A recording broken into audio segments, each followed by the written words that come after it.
Un saludo especialísimo en el nombre de nuestro gran Dios y Salvador Jesucristo. Les habla Guido Rojas, teólogo católico, transmitiendo en vivo y en directo desde la ciudad de Palmira, Valle del Cauca, Colombia. En esta ocasión, un estudio bíblico. Más que todo lo vamos a ver desde lo que es la teología moral. Vamos a hablar sobre lo que es el relato en el capítulo 2 y capítulo 3 del libro del Génesis, lo que fue la creación y lo que fue la posterior caída de Adán y Eva. Quiero aclarar que este estudio de Biblia no es de acuerdo a lo que es la ciencia bíblica, ni lo que piensan algunos exégetas o teólogos, que hay opiniones divididas. Algunos piensan que Adán y Eva fueron unos personajes reales, que el relato del Génesis hay que tomarse al pie de la letra. Otros biblistas piensan que es simbólico y que el término Adán y Eva se refiere a lo que es el género humano. Para eso hay que tener en cuenta varios elementos, lo que es el mito, lo que es la misma antropología, la misma cosmovisión. El relato de Génesis tiene dos versiones, una yavista y otra eloísta. Eso es un poco más complicado. El relato que vamos a analizar hoy del capítulo 2 y 3 fue escrito por un autor desconocido en tiempos de lo que era el reinado de David o Salomón, o sea, 1000 años antes de Cristo.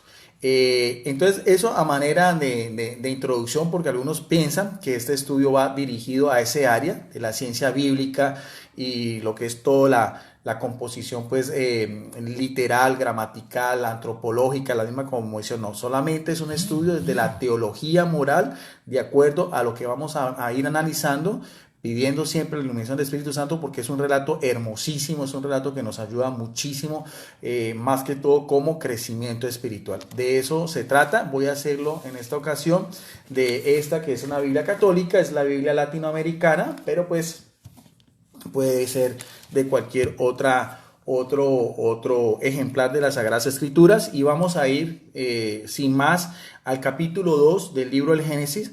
Vamos a ver desde el verso 7 en adelante este relato y también todo lo que va a ser el capítulo 3, todo el capítulo 3. Este relato está dividido en tres partes. En primer lugar es Adán y Eva en el jardín. Vamos a ir analizando primero esa parte. Dice entonces la palabra de Dios. Entonces Yahvé, como se le llamaba, Dios formó al hombre con polvo de la tierra, luego sopló en su nariz un aliento de vida y el hombre tuvo aliento y vida. Vemos bien que aquí, de acuerdo a lo que explicaba anteriormente, de acuerdo a la cosmovisión de los judíos, aquí están los tres elementos que compone el ser humano. El polvo, que es poéticamente el cuerpo humano, la materia. El soplo o el rúa, que es ese aliento espiritual que viene de lo alto, que viene de Dios y que hace que el hombre sea un ser eterno. ¿Ve?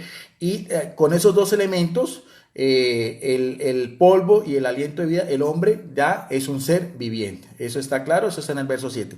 Sigue diciendo el relato en el verso 8. Yahvé Dios plantó un jardín en el lugar de oriente llamado Edén y colocó allí al hombre que había formado. Entonces, vamos a mirar, vamos a ir analizando desde la teología bíblica la forma como está diseñado este relato. En primer lugar, vemos que el autor principal siempre es Dios.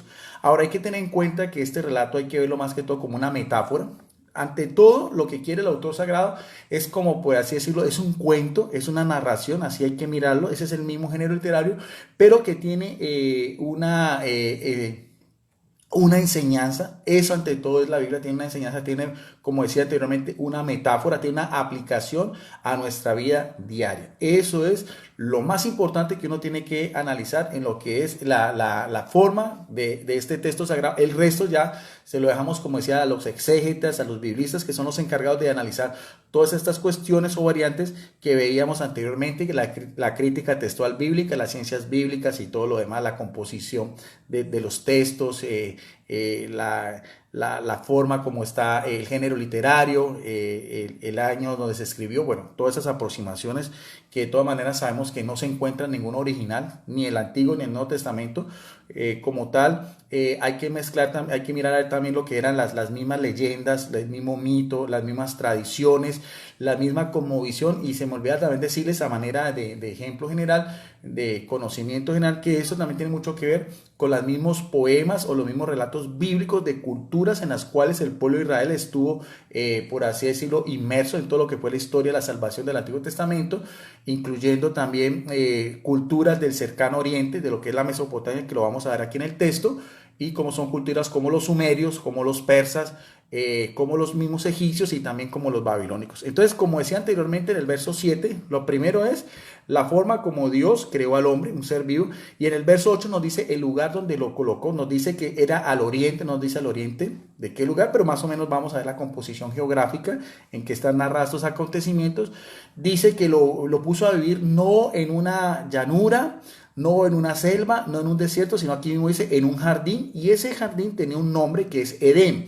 La etimología de la palabra Edén, de acuerdo a la misma raíces semíticas de aquel entonces, quiere decir una comarca o un huerto delicioso, de placer, de delicia. Eso es la forma como el autor quiere dar a entender la forma en que vivía el hombre, en un estado de felicidad plena, en un lugar supremamente agradable, y que eso es contrario también a muchas de la época de la historia de la salvación del Antiguo Testamento, en que los judíos vivieron en carpas, como en la época de los grandes patriarcas, o también durante el Éxodo, en que los judíos o los hebreos vivieron también en el desierto del Sinaí, en tierras pues inhóspitas, tierras con poca fertilidad. Esa cosmovisión es lo que nosotros tenemos que tener en cuenta cuando vemos este relato. Entonces ahí vamos analizando y vamos complementando lo que nos quiere dar a entender el autor sagrado. Sigue diciendo en el verso 9, cada versículo tiene una característica especial. Otra vez Yahvé Dios hizo brotar del suelo toda clase de árboles con dos características: agradables a la vista y buenos para comer. O sea, vemos bien que eran muchos árboles, porque todo lo que hace Dios es bueno. Aquí mismo lo dice: agradables, frondosos, hermosos, apetitosos. Y también nos dice seguidamente, hay dos árboles, esto ya es simbólico, que eso es lo que es importante analizar, no podemos tomar todo al pie de la letra. Aquí está también lo que estamos hablando de lo que es la metáfora. Dice que habían dos árboles simbólicos. Uno era el árbol de la vida, que estaba en el jardín, como también el árbol de la ciencia del bien y el mal. Estos dos árboles simbólicos, que después vamos a mirar a ver, que están en el centro de este jardín que se llamaba Edén, tienen dos características muy importantes. Uno es el árbol de la vida y otro el árbol de la ciencia del bien y el mal, que eran, por así decirlo, prioritarios o eran propiedad solamente de Yahvé Dios. Lo vamos a ver más adelante. Sigue diciendo en el verso 10, del Edén salió un río que regaba el jardín y se veía en cuatro brazos. Entonces vamos mirando a ver los elementos, por así decirlo, de la misma elementos, por así decirlo, geográficos. Vemos bien que Dios pone al primer hombre en un jardín, se llama Edén, está al oriente. Inmediatamente lo empieza a plantar, porque Dios es el que tiene el poder creador, con árboles frondosos, apetitosos, hermosos, agradables a la vista. Y ahí también otro elemento fundamental que no puede faltar, de lo que es un río. Un río, podemos imaginarlo, un río cristalino, un río hermoso, un río que salía de este lugar, ¿ve? Y que también tiene mucho que ver con lo que los judíos veían durante todo lo que fue la historia de la salvación en relación a otras culturas aledañas. Entonces dice también, dice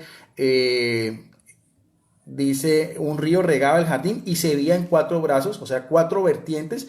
En el verso 11 y 14 nos van a decir cuáles eran estos brazos. El primero se llamaba Pisón y corre rodeando toda la tierra de Évila, donde hay oro. El oro es muy fino.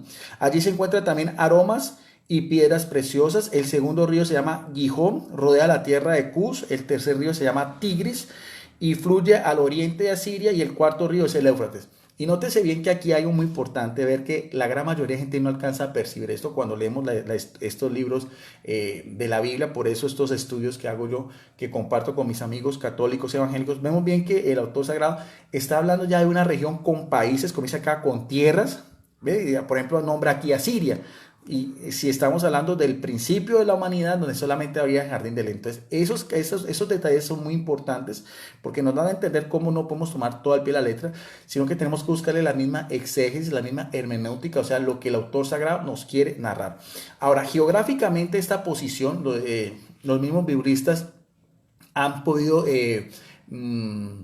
especular que sería más o menos entre lo que hoy en día es Irán e Irak.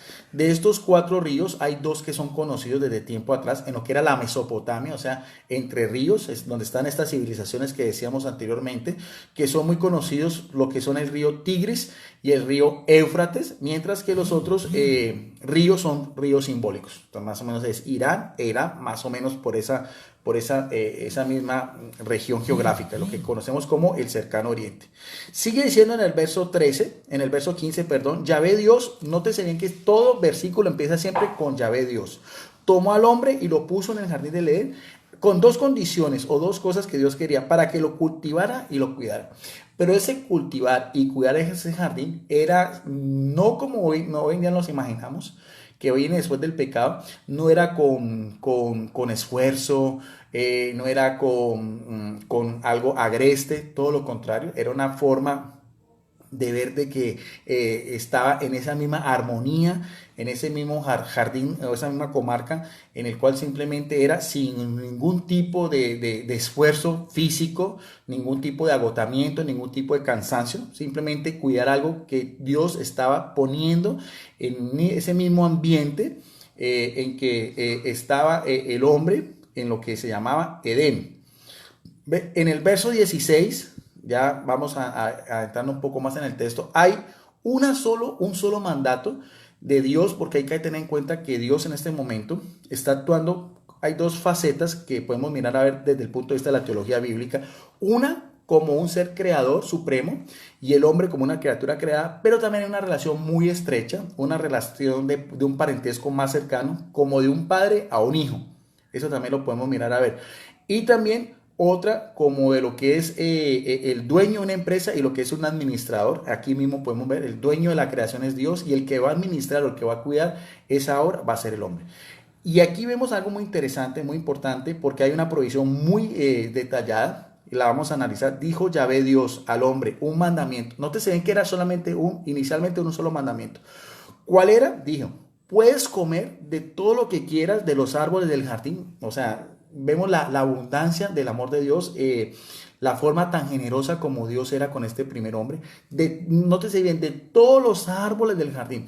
¿Cuáles son las características de los árboles del jardín? Lo veíamos anteriormente en los versos pasados.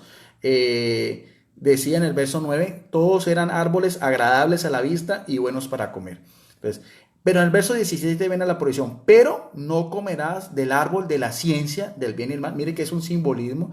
Este árbol tiene un nombre especial, el árbol de la ciencia, o sea, del conocimiento de lo que es el bien y el mal. ¿Por qué va a pasar? El día que comas de él, ten seguridad que morirás. Vamos a analizar exegéticamente otra vez ese verso 16. Vamos a ver, tiene cuatro connotaciones. Primero, dice Dios que tiene el hombre a su disposición todos los árboles, que son buenos, agradables, apetitos, todos los árboles, menos uno, que sería la segunda connotación teológica bíblica, que es un árbol que lo vamos a ver ahorita que está en el centro del jardín, un árbol que es simbólico, que tiene un nombre muy especial, de la ciencia del bien y el mal. Esa prohibición viene unido a una consecuencia. Hay una prohibición, hay plena advertencia de Dios, hay una mandato especial con una consecuencia grave en el cual le dice Dios, el día que comas de él, ten seguridad que morirás. El hombre estaba hecho para la inmortalidad, estaba hecho para vivir eternamente en un estado de gracia, como lo decía también en otros videos, en un estado de unión con Dios, en un estado de felicidad, en ese mismo Edén, que quiere decir es una comarca deliciosa, rica de felicidad, de armonía, de paz con la naturaleza y también gozar de la visión beatífica de Dios, que es lo más importante, mirar a Dios, mirar la grandeza, la pureza, la santidad, la majestad de Dios en todo el sentido pleno de la palabra, como un padre con su hijo. Dice en el verso 18, dijo Yahvé Dios nuevamente, no es bueno que el hombre esté solo, voy a hacer un auxilio a su semejante. Entonces aquí vamos a mirar otra vez el complemento con que se iba formando ese jardín, los elementos en los cuales como un padre que solamente le da regalos a su hijo, más regalos, inicialmente vemos que era un jardín, no es un desierto, no es una selva, no es un nevado, no es un páramo, es un jardín. Tiene el nombre de Edén, tiene árboles frondosos, tiene un río de agua pura, cristalina, limpia, ¿no? Y aparte de eso, va a venir aquí el complemento. Vamos a mirar a ver qué es lo que va a hacer más Dios. No es bueno que el hombre esté solo. Vamos a hacer auxilios o semejantes. Dice en el verso 19. Entonces Yahvé Dios formó en la tierra a qué? Todos los animales, de aquí dice, del campo y todas las aves del cielo, y los llevó ante el hombre para que le pusiera nombre.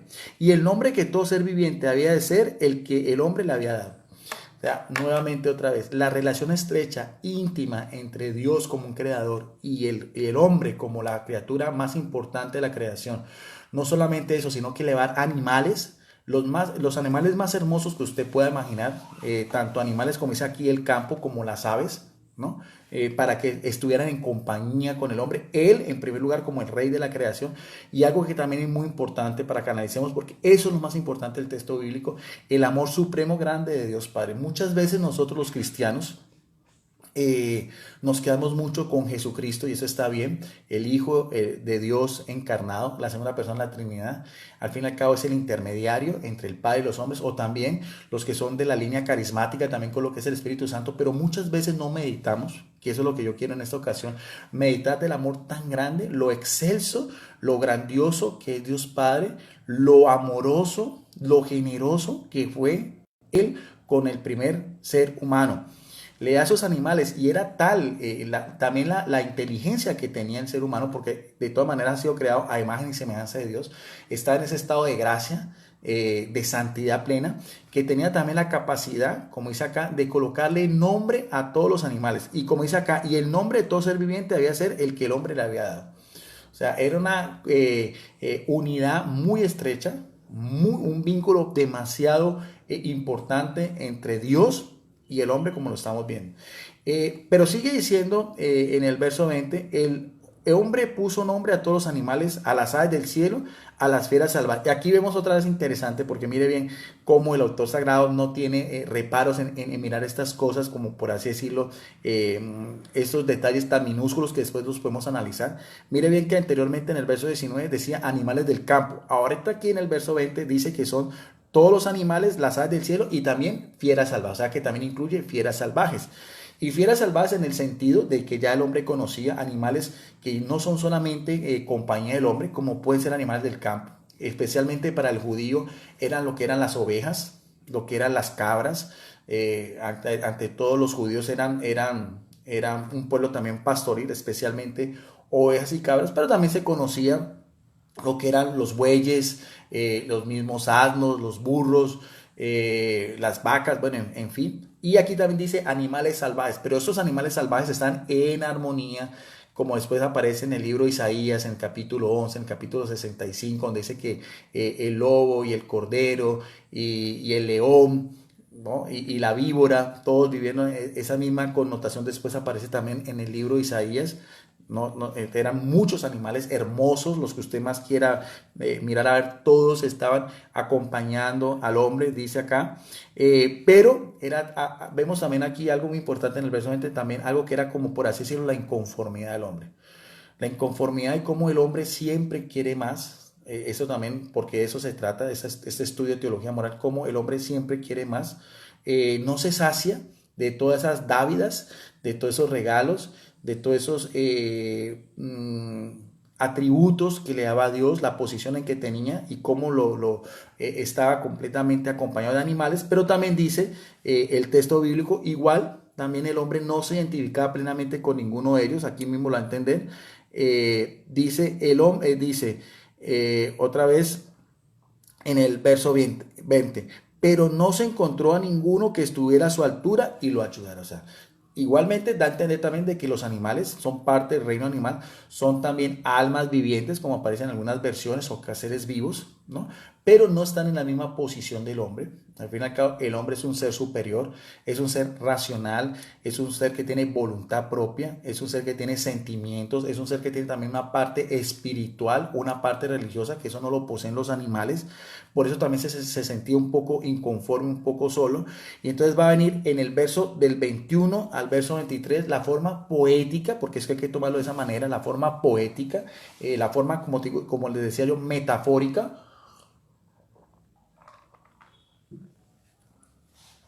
o la forma simbólica, como dice el texto de que Dios creó a la mujer en compañía del hombre, que es muy diferente al relato de Génesis 1, donde dice que Dios lo creó hombre y mujer en igualdad de posición.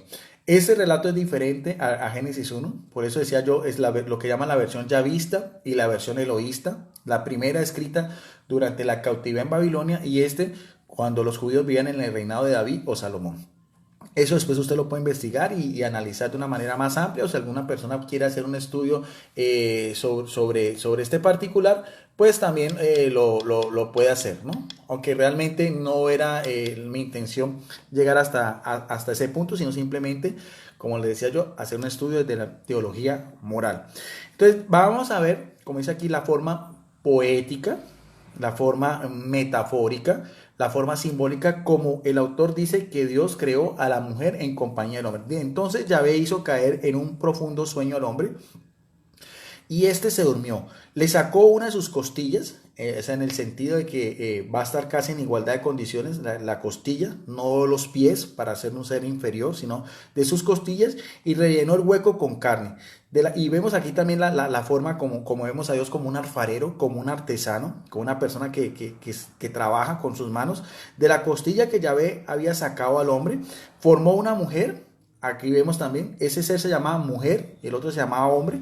Los nombres de Aníbal aparecen después y lo voy a explicar más adelante. Aquí se llamaba mujer y la llevó ante el hombre. Entonces el hombre exclamó nuevamente, Dios, su generosidad, su amor, su supremacía tan grande, le hace una compañera y ¿qué hace? Inmediatamente de la misma hechura del hombre, con las mismas características, un ser complementario, no un ser igual, un ser complementario. Esa es la visión que en la Biblia aparece del hombre y la mujer, un ser complementario, un ser que le va a ayudar al hombre, ¿no? Y se la presenta a este primer ser y él exclamó en el verso 23, lo que dijo el hombre, lleno de alegría, de satisfacción ante lo que Dios había hecho.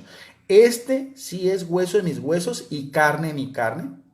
O sea, dando a entender de que sí es la misma humanidad, su misma esencia. Este será llamado varona, aparece aquí, porque del varón ha sido tomado. Bueno, otros aparece el término hembra, ¿no? Porque del varón ha sido tomado. Y esto también, este relato es muy importante también, de acuerdo a la visión que tenía ya el ser judío, el hombre judío, una sociedad patriarcal, una sociedad donde el hombre es cabeza de la mujer, y que eso también lo vemos también inclusive en el judeocristianismo, en la transición. Nosotros podemos ver las cartas de Pablo a los Efesios, creo que en el capítulo 5, donde dice que Dios es cabeza del hombre y el hombre es cabeza de la mujer. Esta es la misma concepción también de que se tenía en aquel entonces, de acuerdo a la misma forma, como le decía yo, la misma antropología, la misma cosmovisión de las cosas, ¿ve? De lo que era el hombre, la superioridad del hombre ante la mujer. Pero de todas maneras aquí estamos hablando inicialmente de este relato, vemos la felicidad del hombre ante esta compañera, ¿ve? Que le llama varona, y que se siente completamente satisfecho. Ya vemos que ya está, por así decirlo, todo el cuadro completo. El jardín se llama Edén, tiene árboles frondosos, agradables, apetitosos, un río de agua pura, cristalina, limpia, que riega todo ese recinto agradable. Tiene también animales, aquí no, animales del campo, animales salvajes, las aves, todas en relación a que el hombre tiene que cuidar la naturaleza, y eso también es muy importante, de acuerdo también a lo que es hoy en día la teología de la ecología, del cual también el Papa Francisco hizo una exhortación no hace mucho también sobre lo que es el cuidado del medio ambiente como la obra de Dios, ¿ve? Como este planeta Tierra habitado, como el hombre también está destruyendo todo lo que es la naturaleza, y todo eso también implica también este relato, la responsabilidad del hombre que tiene ante la creación por ser un ser superior, y todo lo que son los cambios climáticos, el efecto invernadero, lo que es la destrucción de la capa de ozono, la contaminación ambiental. Todos estos factores también podemos sacar mucho enseñanza para nuestra vida. También si somos catequistas, si somos maestros de Biblia, si queremos compartir un texto con niños o con jóvenes, este texto es exquisito. Se puede sacar muchas enseñanzas, yo así lo hago. En las clases que doy de catequesis, siempre trago a relucir a los catequistas este texto que es preciosísimo, es uno de los que más me gusta, de los que más he estudiado y de los que más he reflexionado de la palabra de Dios, porque cada vez que uno abre la palabra de Dios se encuentra con estas perlas hermosísimas. Continuamos con el relato. Por eso el hombre deja a su padre y a su madre para unirse a su mujer y para hacer una sola carne. Los dos estaban desnudos, hombre y mujer, pero no sentían vergüenza. En el capítulo, en el verso 24 y 25 vemos dos características. Primero, vemos bien cómo el autor sagrado está jugando con lo que es el tiempo y el espacio, porque está hablando aquí, dice que el hombre dejará a su padre y a su madre, o sea, a los suegros de su mujer para unirse y formar una sola familia.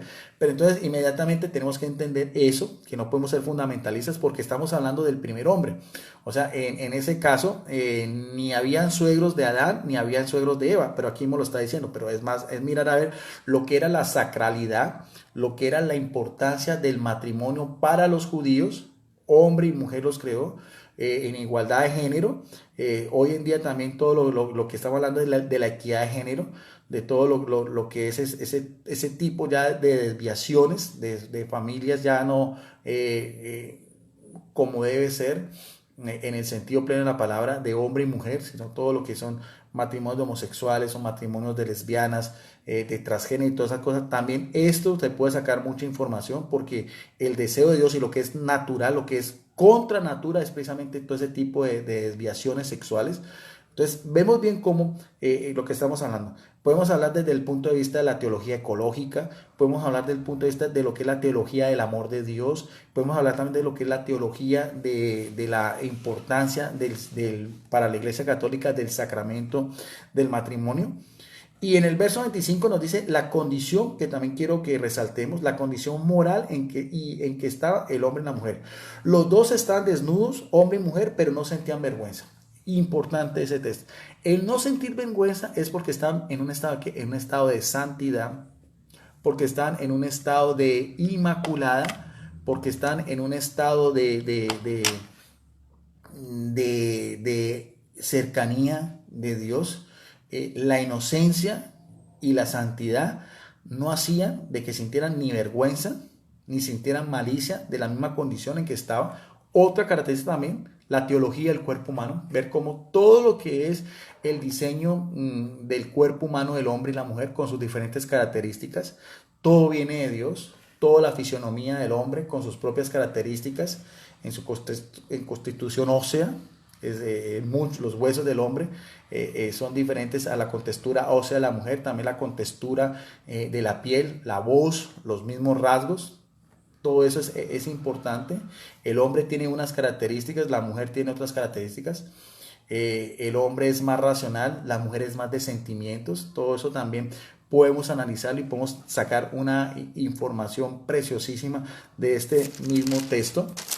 Y ya vamos a pasar al capítulo 3, donde podríamos decir que es la tentación y la caída.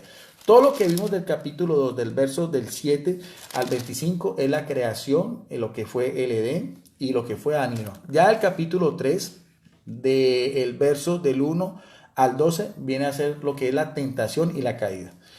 Sigue siendo ya el texto, en otro capítulo, dice... Aquí vamos a ver la segunda escena, dice, la serpiente, ¿no? Inmediatamente corta el relato y viene, por así decirlo, otro capítulo, otra connotación, otra característica que el autor sagrado quiere destacar. Y empieza hablando que la serpiente, nótese bien, habla de un animal, en este caso la serpiente, con una característica, dice, tiene una característica especial, dice, era el más astuto de todos los animales del campo que Yahvé Dios había hecho. Aquí vemos algo muy importante. Va a aparecer un animal simbólico, no podemos tomarlo al pie de la letra. Se representa este animal es la serpiente. Tiene una característica muy especial la serpiente, que es la astucia. Es un animal que es astuto. de todos los animales del campo. O sea, por así decirlo, es el animal más astuto de todos los animales que estaban en el mismo jardín. Se llama serpiente, dando a entender de que el mismo hombre le había colocado ese nombre. Acordémonos, como digamos anteriormente, el hombre le colocó el nombre a la serpiente. Tiene una característica que es astuta, pero no está por encima de Dios, porque mismo dice, Dios lo había hecho. Y eso también es importante. La serpiente es el símbolo del mal, del demonio, pero el demonio es un ser poderoso, pero no es todopoderoso. Es una criatura espiritual, maligna, perversa. Eso ya sería otro estudio que llama la demonología, representado aquí en la serpiente. Su propia inteligencia, sus propias cualidades que le hizo Dios, en este caso son para el mal. Pierde la condición inicial, que era estar en estado de gracia, en estado de luz, en estado también de santidad. Ya es un ser rebelde, malo, perverso por naturaleza, odia a los seres humanos y aquí se representa como la serpiente. Y sigue diciendo el relato, dice seguidamente, dijo a la mujer, ¿es cierto que Dios ha dicho no comáis de ninguno de los árboles del jardín? Otra característica de la serpiente que sería completamente ilógico en relación a la supremacía del hombre y la mujer es que esta serpiente puede hablar. Habla porque es el mismo demonio que está camuflado o el mismo demonio que está representado. Cualquiera de las dos vertientes teológicamente es aceptable en la forma de serpiente. O el demonio toma la actitud, como es un ser espiritual, puede tomar en este caso materializarse como una serpiente, o también que la serpiente es la representación del mal. Es astuta y le habla, y aquí mismo le dice a la mujer. Y vemos bien que va la mujer, porque la mujer, para en la misma, lo que es la antropología, la mujer es un ser más sensitivo, es un ser más curioso, y también para los judíos es un ser inferior al hombre. Por eso es que inicialmente la serpiente va a atacar a la mujer. Le hace una pregunta capciosa donde deja en claro su característica, la astucia. Y es una pregunta con un sentido, con doble sentido. Dice, ¿es cierto que Dios les ha dicho?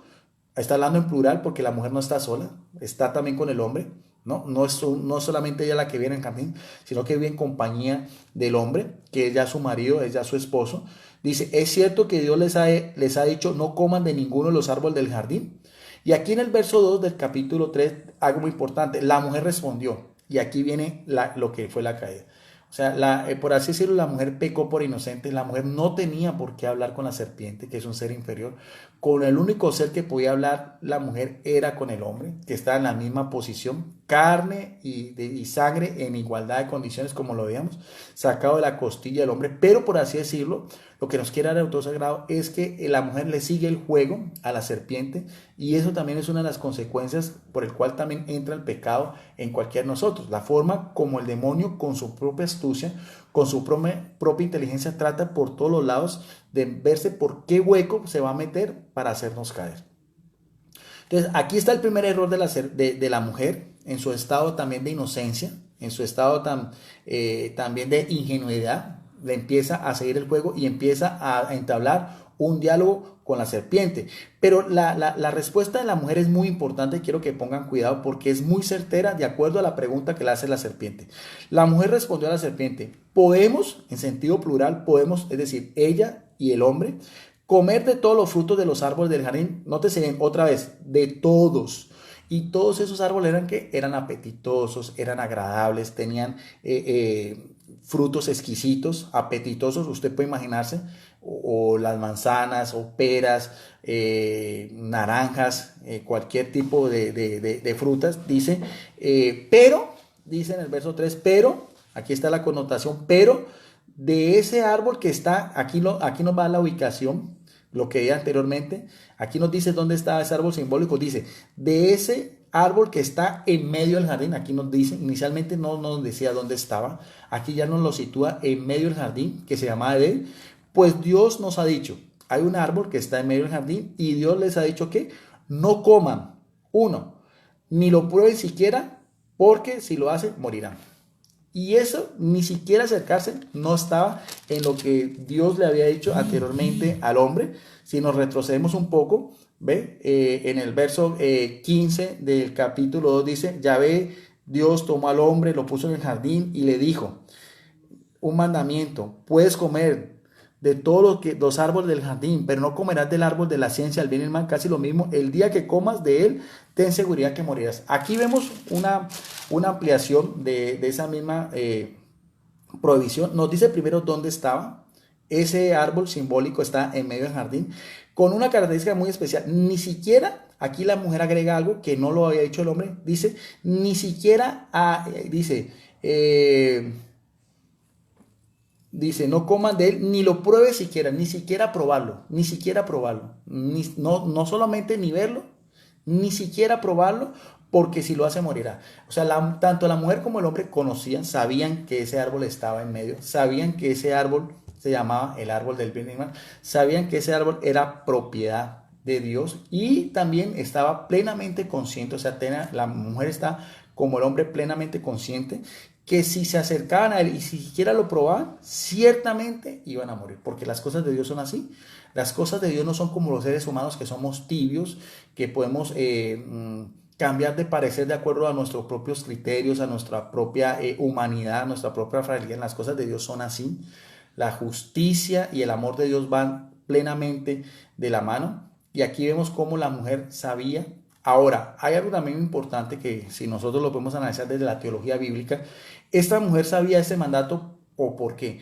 O porque Dios les había vuelto a advertir, porque no lo dice el texto, o más bien en la misma cosmovisión judía, era como el hombre, por ser cabeza de la mujer, le había advertido a la mujer esa misma advertencia o ese mismo mandato que inicialmente fue primero para el hombre, como vimos anteriormente. No nos lo dice el texto, pero más o menos podemos deducir, de acuerdo al mismo pensamiento judío, que fue este primer hombre al que le había ya advertido a la mujer, pero que también ella estaba plenamente consciente de esa advertencia, de ese mandato de Dios y sobre todo de las consecuencias que tendría si se acercaba o probara, que era cuál, muerte.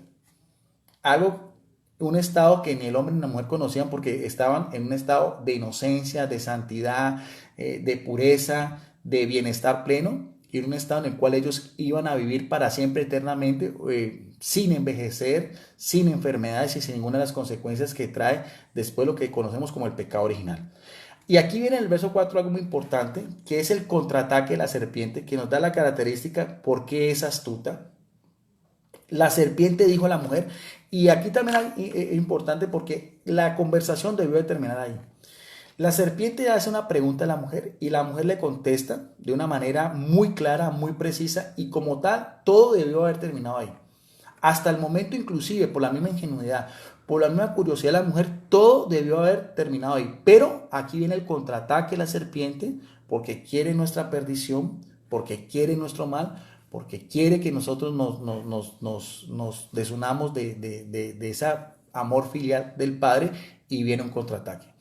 Con un contraataque mucho más certero y demuestra lo que realmente es el demonio en todo el sentido pleno de la palabra, el padre, la mentira, el homicida, como lo dice después Jesucristo en el Evangelio de Juan, capítulo 8, verso 44. Pongamos mucho cuidado, dice el texto. La serpiente dijo a la mujer, no es cierto que morirán. Aquí pone eso, está poniendo en entredicho la autoridad de Dios. Vemos el atrevimiento de la serpiente, vemos también lo astuta, vemos también lo irreverente que era ante Dios, diciéndole a la mujer, después de que ella le había dicho lo que era el mandato de Dios, dice, no es cierto que morirán. O sea, la voz de la serpiente en ese momento, por así decirlo, estaba por encima de la misma autoridad divina. Es que Dios sabe muy bien que el día que coman de él, se les abrirán a ustedes los ojos, entonces ustedes serán como dioses, o sea, en igualdad de condición de Dios, y conocerán lo que es bueno y lo que no lo es. Y esta es una verdad media. Si nosotros analizamos otra vez exegéticamente, el verso 4 y 5, hay una mentira y hay dos verdades. ¿Cuál es la mentira de la serpiente? Si ustedes están mirando ahí el texto y tienen ahí, o eso lo pueden hacer, dice, la mentira es, no es cierto que morirán. Eso es una mentira, porque sí iban a morir y estaban plenamente advertidos el hombre y la mujer. Esa es la mentira. Lo que sí es cierto, esa es la cascarita, la ponzoña que colocó el demonio era despertar ese interés en la mujer ante la curiosidad, ante esa provisión. Dice, el día que coman de él, ¿de cuál? De ese árbol que está en medio, que llama el bien y el mal, se les abrirán a ustedes los ojos, entonces serán como dioses, o sea, ya no una posición casi en igualdad, Y ese es el gran pecado, estar en igualdad de Dios. Lo mismo que quería el demonio, estar en igualdad de Dios, por encima de Dios o igual a Dios. Nadie puede estar porque es un ser puro, eterno, inmortal, es un ser creador. Pero aquí mismo esa malicia, esa astucia de la serpiente, dice, entonces ustedes serán como dioses. Ahí está, sí, esa sí era una verdad. Y también la otra verdad, ¿cuál era? Conocerán lo que es bueno y lo que es malo. Y la mujer no sabía lo que era bueno y lo que era malo. Por eso es que estaba en ese estado de inocencia. Es lo mismo cuando usted coge a un niño pequeño que por su inocencia va a hacer algún mal y usted lo puede llevarse con un dulce, con un juguete, como ha pasado muchas veces.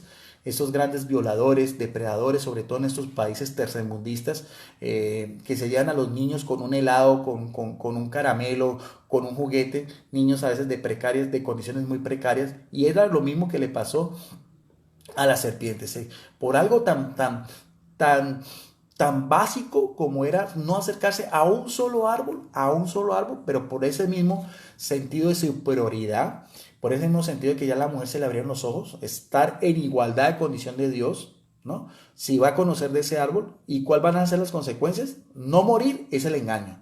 Pero lo que sí iba a conseguir el hombre y la mujer era conocer lo que era bien y lo que era mal. No lo conocían porque eran inocentes. Sigue diciendo el relato a la mujer, y acá en el verso 6 ya cambia completamente el panorama. Como veíamos anteriormente del verso 3, en el cual la mujer era muy clara en lo que era la provisión y el mandato de Dios, aquí cambia completamente el escenario, porque eso es lo que es el pecado es atrayente, el pecado tiene algo de algo que es como delicioso, algo que es como atrevido, algo que es como romper esas normas, esas mismas leyes, algo que está establecido, es esa misma inclinación que tenemos todos los seres humanos, porque aquí mismo lo dice el relato, por eso es que me encanta tanto este relato, porque el autor es muy preciso en todos los elementos antropológicos, de psicológicos, de lo que es moral, desde el punto de vista de todo lo que es el ser humano, su propia voluntad, su propio libre albedrío. A la mujer le gustó. Nótese, antes no le gustaba porque era una prohibición, aunque lo veía, porque estaba ¿qué? Porque estaba en medio del jardín. Muchas veces tuvo que haber pasado la mujer y el hombre. No sabemos cuánto tiempo habían estado en ese estado de gracia. No sabemos cómo, pero lo que sí sabemos es que tenían claro que ese árbol, ahora ya la mujer ve ese árbol con otros ojos. ¿Ya con los ojos de qué? De pecado. ¿Ya con los ojos de qué? Con los ojos de romper las normas de Dios. Le gustó el árbol que atraía a su vista. Ya lo ve no como algo prohibido, sino como algo que es apetitoso a la vista y que era tan excelente para alcanzar el conocimiento. ¿Ve? Lo que le había dicho la serpiente. Quería ya alcanzar el conocimiento para estar en igualdad con Dios. Y dice, sigue diciendo, tomó de su fruto, que estaba prohibido, lo tomó, y lo otro que había dicho anteriormente la serpiente, y lo probó. O sea, aquí vemos tres características muy importantes. Ya con lo que la serpiente le dice a la mujer, ella ya ve ese fruto que apetitoso. Es lo primero, lo ve ya agradable, lo ve con otros ojos, con unos ojos que eran ya de ir en contra de las normas de Dios, lo vio apetitoso. ¿Y para qué? Para adquirir conocimiento de estar ¿qué? En igualdad de Dios. Y ya no solamente ya pasa de lo que es el dicho al hecho, ¿va? De lo que es el pecado en sí, el acto en sí. Para que algo sea pecado, de acuerdo a la teología moral, es importante tres cosas que aquí en el verso 6 se cumplen: que sea una falta grave, es una falta grave; tener pleno conocimiento, la mujer tenía pleno conocimiento, y plena libertad de actuar. Esas tres connotaciones de teología moral lo vemos que están en el verso 6 con la mujer. Ve el árbol con su fruto agradable, quiere tener ese conocimiento, no solamente eso, se acerca, lo toma y lo prueba. Hasta ahí está en el verso 6. En el verso 7 dice, entonces, nótese, inmediatamente, en una milésima de segundo, porque las cosas con Dios son así. Con Dios no son aguas mansas, no son aguas tibias, no. Entonces se le abrieron los ojos, inmediatamente se le abrieron los ojos. Tomó el fruto, no, discúlpeme, se me había pasado algo. Dice, tomó el fruto, no solamente tomó el fruto, se lo comió y le dio también a su marido que andaba con ella, quien también se lo comió. Y aquí aparece también este primer hombre, se me había olvidado esta parte, de que siempre estuvo ahí en medio de todo lo que fue el diálogo con la serpiente. Estuvo en un estado de ¿qué? De silencio. Y eso se llama un pecado de omisión, porque el hombre era, por así decirlo, la autoridad máxima. Él debió haber prohibido ese diálogo, debió haber escogido a su mujer y alejarse completamente de la serpiente, o más aún increparla, porque él era el rey de la creación. Pero vemos aquí la forma sumisa, la forma también, ese mismo pecado de este primer hombre, en un estado también que estuvo completamente de acuerdo, ¿ve? A todo lo que estaba haciendo la mujer, ¿no?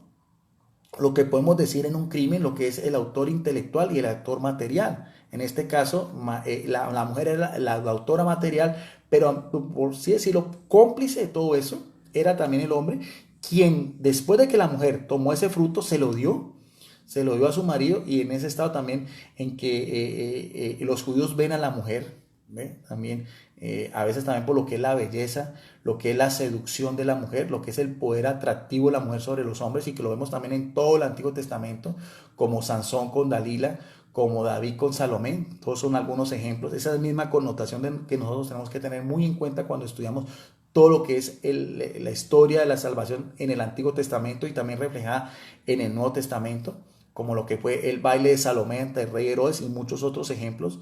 O sea, el mismo poder que tiene la mujer con el hombre también que tomó de su fruto y lo comió, y le dio también a su marido que andaba con ella, quien también lo comió. Y aquí quería resaltar lo que decía en el verso 7, porque inmediatamente después de que la mujer y el hombre probaron de ese fruto prohibido, dice en el verso 7 algo que es extraordinario, quiero que lo subrayemos también.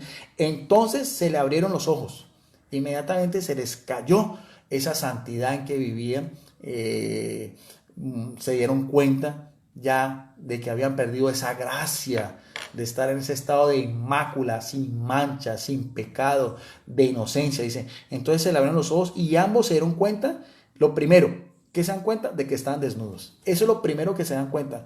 Nótese bien que el verso 7 tiene una relación muy intrínseca con lo que era el verso 25. Si nos devolvemos un poco al verso 25, el capítulo 2 dice: los dos estaban desnudos, hombre y mujer, pero no sentían vergüenza. No sentían vergüenza porque estaban en santidad. La vergüenza es fruto del pecado. La cobardía, el encubrimiento, eso es fruto del pecado. Por eso la palabra clave aquí es vergüenza. Y aquí en el verso 7 se dan cuenta de que están desnudos. Ya se dan cuenta, el hombre ve a la mujer y se da cuenta de que es completamente diferente esa misma desnudez, que es el estado inicial en que se encuentra el género humano. Por eso es que también, si nosotros vemos lo que son estas culturas primitivas que todavía son aisladas, por ejemplo, culturas que todavía viven en la edad del Paleolítico, culturas aisladas, tribus alejadas, por ejemplo en el Amazonas, o en la misma en Australia o en África, donde las personas viven en estado tal cual como están, de desnudez, y el niño crea ese ambiente, se crea, y es lo más normal ver a las mujeres y a los hombres desnudos, porque ese era el mismo estado inicial en que se encontraba el hombre. Algo que es muy diferente a nuestra cultura, a la forma de vivir del hombre occidental. Nosotros sí tenemos que cubrir nuestra desnudez, pero entonces eso también refleja lo que es el estado inicial del hombre. Eso es muy importante porque si hay un origen, y ahí sí podemos mirar a ver.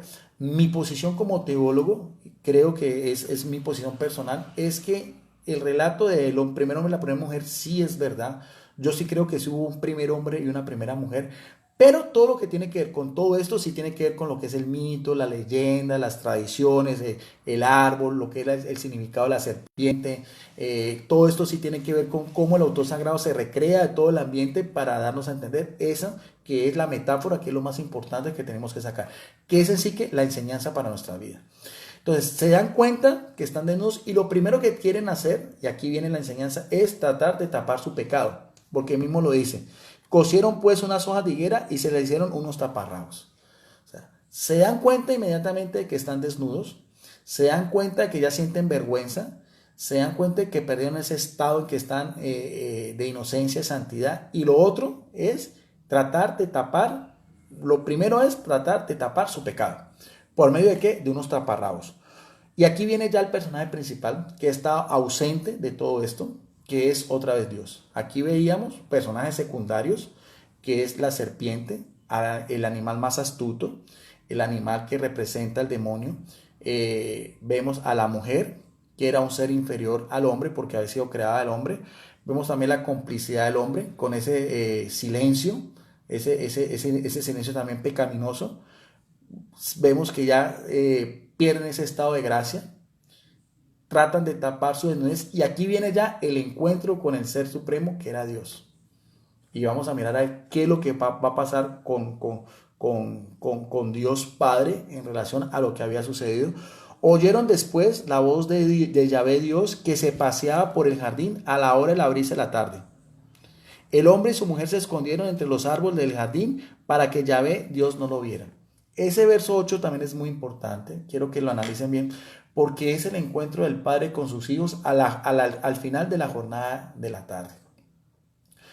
Como cuando el padre de familia llega después de trabajar y sus hijos salen a su encuentro, no todos sabemos, nos pasó cuando éramos pequeños, que siempre que llegaban nuestros papás de trabajar, siempre veníamos a saludarlos, queríamos encontrarnos con nuestros papás. Eso mismo era lo que el autor quiere dar a entender, antropológicamente hablando, en un antropomorfismo de un padre, en este caso Dios, que al atardecer de la tarde dice, y en la brisa, aquí dice algo muy importante, porque a entender el clima en que estaba no era un clima agreste como en lo que es el desierto, en el cual los judíos vivieron mucho tiempo, que en el día hace mucho calor y por la noche hace mucho frío. Aquí vemos que era un estado, otra característica del Edén, que era un lugar jardín hermoso, de delicias, con muchos árboles, con un árbol cristalino, con animales del campo, aves y fieras. Y también aquí algo muy importante, tenía la brisa de la tarde, o sea, esa brisa, o sea, ese viento agradable, ese viento cálido que a veces viene del mar, que muchas personas donde vivían en las costas se pueden dar cuenta, esa brisa marina que es muy agradable, muy refrescante. Y algo muy importante también, el encuentro de Dios al final de la jornada para encontrarse con sus hijos. Pero aquí, como están desnudos, primero te tapan su desnudez y ahorita también la otra consecuencia, trata de qué, de no encontrarse con Dios, que es algo imposible, porque Dios es un ser superior. Las cualidades de Dios es que todo lo sabe, todo lo puede, está en todas partes. No nos podemos esconder de Dios, no nos podemos esconder de lo que Él es, porque entonces dejaría de ser Dios. Y aquí lo está dando a entender el relato. El hombre y la mujer se escondieron entre los árboles del jardín para que Yahvé Dios no lo viera. ¿Y por qué se esconden? Si antes era agradable, antes debieron de anteriormente, ¿qué sentirían? Felicidad. Deberían de sentir mucha felicidad, mucha alegría. Yo creo que el momento más importante del día para este primer hombre y esta primera mujer era encontrarse con Dios. Pero aquí por la misma condición de pecado cambia, se esconden y tratan de tapar su desnudez. ¿Ve? Ya sienten miedo de encontrarse con Dios porque se dieron cuenta, como lo dijo la serpiente, de que ya van a estar en igualdad de condiciones de Dios porque conocerían lo que era el bien y lo que era el mal. Y sigue el relato, porque otra vez siempre la iniciativa viene del Padre. Yahvé Dios llamó al hombre y le dijo, ¿dónde estás? Este contestó, he oído tu voz en el jardín y tuve que, ya no siente lo que sentía anteriormente, alegre, sino que tuvo que, tuvo miedo, tuvo temor, trata de esconderse, porque estoy desnudo, por eso me escondí. Y nuevamente aparece la connotación desnudez. Desnudez en sentido de vergüenza, desnudez en sentido de pecado, desnudez en sentido de que pierden la gracia, desnudez en el sentido de que perdieron esa inocencia en que se encontraban, por eso se esconden de Dios y ya tienen miedo. ¿Ve? Yahvé Dios replicó, y aquí es el antropomorfismo, como el autor sagrado quiere ver a Dios en forma de un padre, porque Él lo sabe todo. Pero aquí vemos una cualidad muy, por así decirlo, como si Dios estuviera ajeno a todo esto, porque dice, ¿y quién te ha hecho ver que estabas desnudo? Es la forma también como vemos como el autor pone a Dios en una condición como un padre, sin desconociendo pues que Él todo lo sabe, es el autor del tiempo y del espacio, y sigue diciendo, ¿has comido acaso del árbol que te prohibí? Entonces bien lo que le dice, Dios viene al encuentro, se esconde el hombre, Dios lo busca, le dice, ¿qué pasa? ¿Por qué te escondes? el hombre tiene miedo y Dios le dice, ¿por qué tienes miedo? ¿Por qué te escondes? ¿Acaso sabes que ya estás desnudo? ¿Ve? ¿Acaso dice, ¿has comido acaso del árbol que te prohibí? Y viene bien lo que dice Dios, ¿acaso del árbol que te prohibí? O sea, de la único mandato que Dios le había dado al hombre. Y mire que el diálogo en ese momento es con el hombre, porque era el ser primero o era el rey de la creación. ¿Ve? Y le está recordando nuevamente esa prohibición que él escuchó de los propios labios, de la propia autoridad, de la propia imagen en ese momento, de que anteriormente Dios le había dicho al hombre. Dice el verso 12, el hombre respondió, y aquí viene otra connotación también de lo que es el pecado. Primero, el pecado, la condición del pecado es saber que es algo malo, esconderse, tener miedo. Y aquí viene otra connotación también que es la excusa. Otra también es muy humanamente el tratar siempre de excusar nuestras faltas, de evitar toda responsabilidad, de no tener en cuenta nuestros propios actos, las consecuencias, porque mismo el hombre respondió a Dios, ¿no? Es la excusa, tratar de evitar las consecuencias y la gravedad de sus propios actos. Dice, la mujer que pusiste a mi lado me dio el árbol y comí. Yahvé dijo a la mujer, ¿qué has hecho? La mujer respondió, la serpiente me engañó y he comido. Entonces vemos bien cómo el uno se excusa con el otro y el otro con el otro. Ese verso 12 y 13 es muy interesante porque inicialmente el hombre, que siempre estuvo ahí en todo el relato, con su silencio cómplice, con ese silencio también aceptando todo lo que estaba pasando, de omisión, ¿ve? Ahí ya se excusa con la mujer y la mujer se excusa con la serpiente. Ahora, algo muy importante que quiero que tengan en cuenta, algo que dice la mujer que es crucial, dice, la mujer respondió, la serpiente me engañó y he comido. Y aquí ya se dio cuenta la mujer de que había sido engañada, que era lo que el demonio le había dicho, de que iba a conocer lo que era bien y el mal. Ya se dan cuenta, son plenamente conscientes la mujer de que fue engañada, plenamente son conscientes de que están desnudos, plenamente son conscientes de que sienten vergüenza, plenamente son conscientes de que tienen miedo a encontrarse con Dios, plenamente son conscientes que tratan de tapar su desnudez con taparrabos. Entonces veamos todo ese panorama, es hermosísimo, ojalá que todas estas características las tengamos en cuenta nosotros. Y ya en el verso del 14 en adelante, hasta que vamos a finalizar en el verso 25, viene, por así decirlo, la sentencia de Dios. En primero veíamos en el capítulo 2 todo lo que era el amor generoso de Dios, la paternidad de Dios, lo excelso de Dios, lo grande de Dios, la forma como Dios puso al hombre, llenándolo de regalos, de privilegios, en un lugar agradable, que se encontraban con él al final de la tarde, que cuidaran esa obra sin ningún tipo de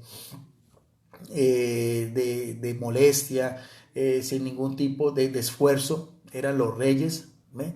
Y por haber desobedecido ese primer mandato, porque aquí me lo dice, ¿quién te ha hecho saber que estás desnudo? ¿Acaso comiste del árbol?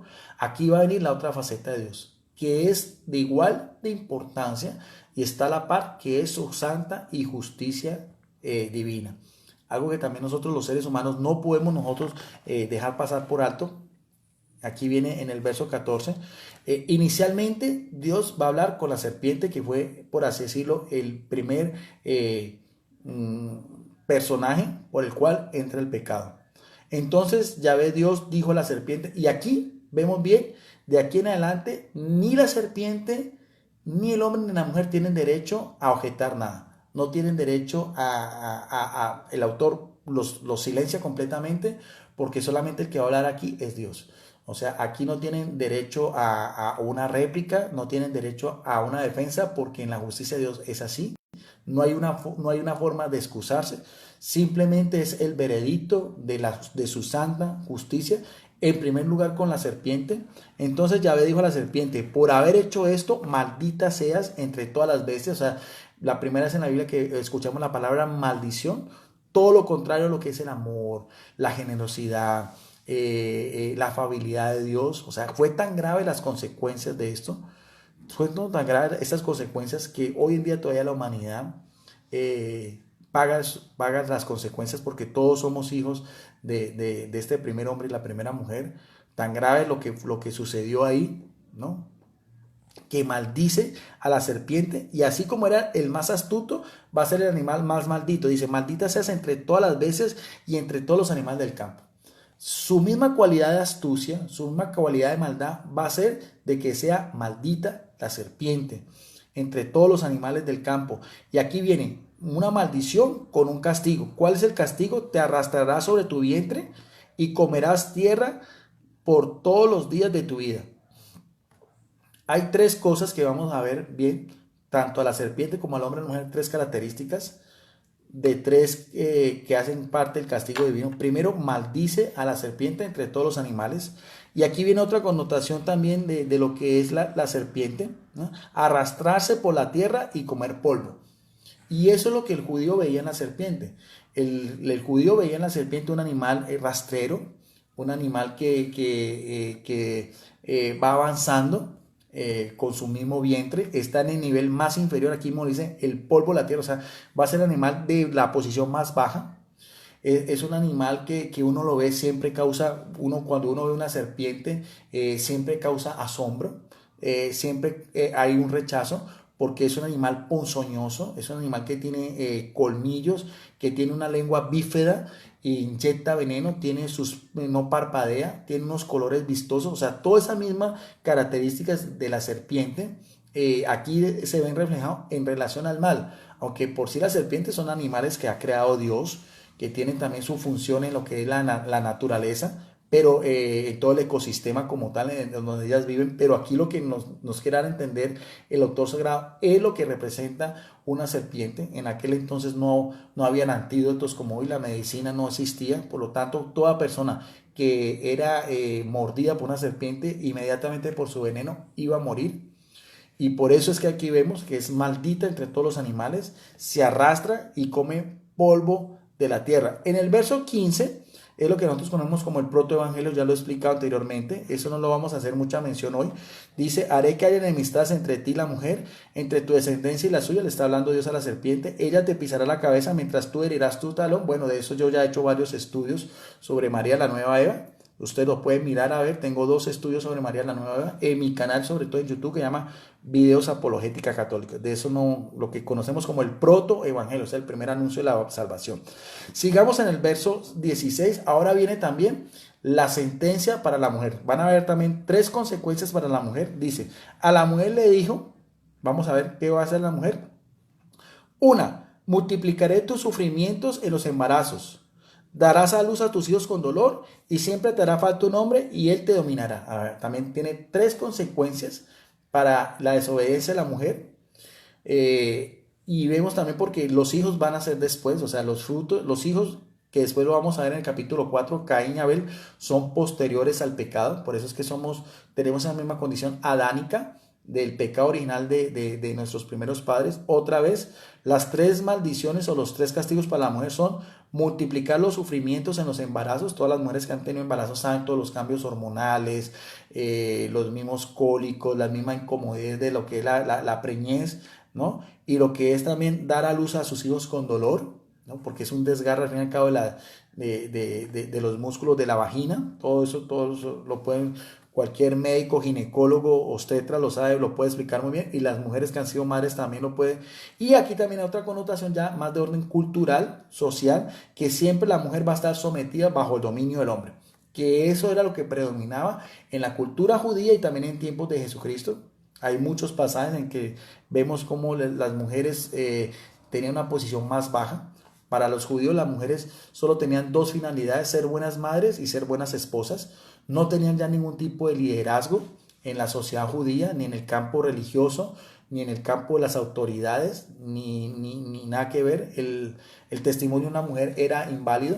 La mujer valía lo mismo que un esclavo. Bueno, eso ya son otras connotaciones de orden histórico, cultural, tanto en la época del Antiguo Testamento como incluso en la misma época de Jesucristo. Sigue en el verso 17. Ahora viene también de los 3 autores o los 3 protagonistas de este relato, la serpiente, la mujer, y viene también la sentencia justa, porque no tenemos que desligar nosotros que fue una sentencia justa ya con el hombre. Al hombre le dijo, por haber escuchado a tu mujer y también por haber tenido una omisión, por haber tenido un silencio cómplice y haber comido el árbol del que yo te había prohibido comer, ¿ve? Porque mire bien que era inicialmente esa prohibición fue directamente para el hombre. La mujer lo sabía, bien sea porque el hombre se lo había hecho, lo que podemos nosotros analizar del texto, pero inicialmente la prohibición fue directamente con el hombre antes de que le diera a la mujer por compañía. Por eso es que Dios le está recalcando eso al hombre, le está dando a entender también la gravedad de su falta. Vuelvo a repetir, por haber escuchado a tu mujer y haber comido el árbol del que yo te había prohibido comer, o sea, plena advertencia, estaba plenamente advertido, maldita será la tierra por tu causa. Nuevamente hay una maldición de Dios, esta vez en relación a toda la tierra. Y esa también es una explicación también, si lo vamos a ver desde ese mismo punto de vista, ¿por qué la misma Tierra, por qué el planeta Tierra muchas veces es contrario al hombre? Por eso es que ahí también podemos analizar ahí, por eso es que también hay huracanes, hay tempestades, hay fenómenos naturales también son de destrucción, un terremoto, maremotos, ¿no? Erupciones volcánicas.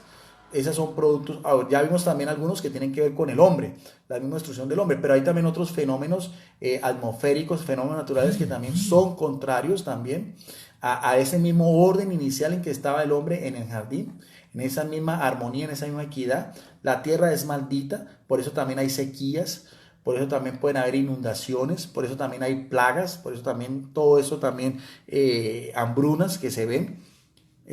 Aquí mismo le dice, la tierra ya es maldita por la misma desobediencia del hombre y la mujer. Y sigue diciendo, aquí está otras tres características. Dice, vuelvo a repetir, por haber escuchado a tu mujer y haber comido el árbol del que yo te había prohibido comer, maldita será la tierra por tu causa. Una, con fatiga sacarás de ella el alimento todos los días de tu vida. Espinas y cardos te darán mientras le pidas las hortalizas que comas. Con el sudor de tu frente comerás tu pan hasta que vuelvas a la tierra. Dos, pues de ella fuiste sacado porque eres polvo y al polvo volverás. Aquí están las tres consecuencias. Las tres consecuencias es la maldición de la tierra. La segunda ya lo agreste, el esfuerzo físico, el sudor con el sol abrasador de que el hombre va a tener que labrar la tierra hasta con sus propias uñas. Si ustedes ven cuando una persona saca, por ejemplo aquí en América, la papa, o esos tubérculos, tienen que sacarla, tienen que escarbar la tierra para sacar esos frutos. Aquí mismo lo dice, espigas y cardos, o sea, van a haber espigas, van a haber cardos, van a haber plagas, van a haber también aridez de la tierra. O sea, va a ser con sudor, el que el hombre ya tiene que saciar su hambre.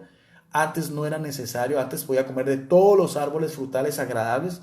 El hombre saciaba solamente esa necesidad por pleno gusto, ahora es por una necesidad de orden físico, el hambre como tal. Y la otra consecuencia, tal vez la más grave y la sentencia más grande, porque en polvo eres y en polvo te has de convertir. O sea, perdió su inmortalidad, perdió ese estado en que era que viviera cuidando el jardín y que poblara la tierra.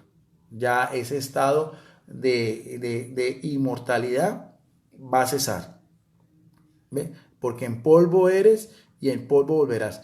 El hombre dio a su mujer, aquí vemos bien que ya no hay ningún diálogo con Dios, sino dice, el hombre dio a su mujer el nombre de Eva. Aquí ya aparecen los nombres simbólicos.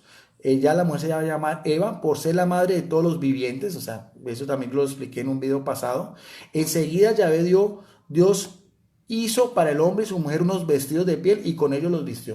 Las vestiduras van a cambiar. A pesar de la sentencia de Dios, vemos también un acto de misericordia, un acto también de amor de Dios, sin ser un Dios alcahueta, sin ser un Dios que titubea, ¿no? Ya la sentencia está para cada uno, tanto para la mujer, para el hombre, pero no por eso pierde esa cualidad de ese amor paternal, y ya los va a vestir porque están desnudos. Ya la misma tierra va a ser agreste, las mismas condiciones climáticas en que encontraban, con la brisa, un clima grave, ¿no? Ya va a ser las mismas estaciones que van a cambiar, ya son contrarias, por lo tanto el hombre tiene que cubrir su desnudez, y ya no van a ser con unas hojas de higuera, sino que aquí dice con unas pieles de animales. Y también vemos aquí cómo también esa misma equidad que había, Dios se vio obligado a haber matado dos animales, no sabemos qué animales sean, pero pueden ser animales del campo, esos animales salvajes, pueden ser venados, lo que usted quiera, ¿para cubrir qué? Para cubrir la desnudez.